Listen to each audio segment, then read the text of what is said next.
Shalom Godly Family. Yuk kita nikmati teh hangat, teduhkan hati, hadirkan semangat.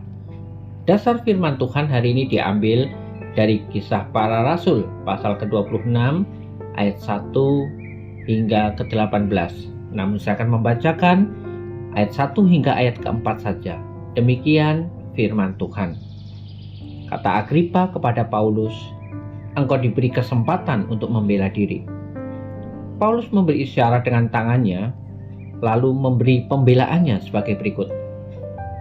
"Ya Raja Agripa, aku merasa berbahagia karena pada hari ini aku diperkenankan untuk memberi pertanggungan jawab di hadapanmu terhadap segala tuduhan yang diajukan orang-orang Yahudi terhadap diriku. Terutama karena engkau tahu benar-benar adat istiadat dan persoalan orang Yahudi.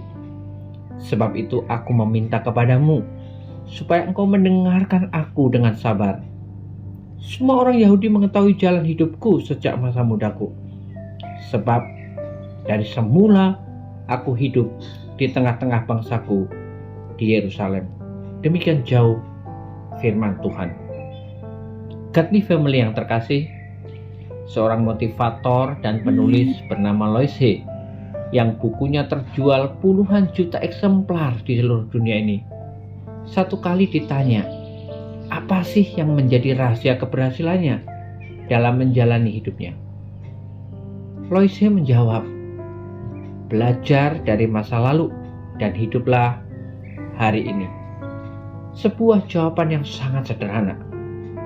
Godly Family, Lois Hay terlahir dari keluarga miskin. Orang tuanya bercerai, ibunya menikah lagi dengan laki-laki yang sering memukulnya. Pada usia 5 tahun ia diperkosa oleh tetangganya. Beranjak dewasa, ia drop out dari kampus dan hamil pada usia 16 tahun. Ia memberikan bayinya untuk diadopsi. Kehidupannya yang dinilai kelam itu diubahkan dengan satu tekad, yaitu menerima masa lalunya, belajar memperbaiki, dan menjalani sebuah babak kehidupan yang baru.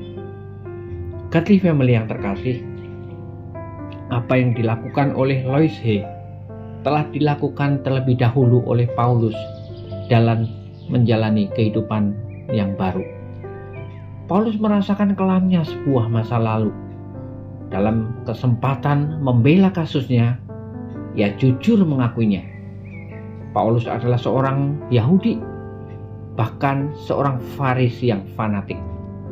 Ia banyak memenjarakan orang kudus, bahkan berharap mereka dihukum mati. Ia berterus terang, sering menyiksa orang-orang Kristen di rumah ibadat.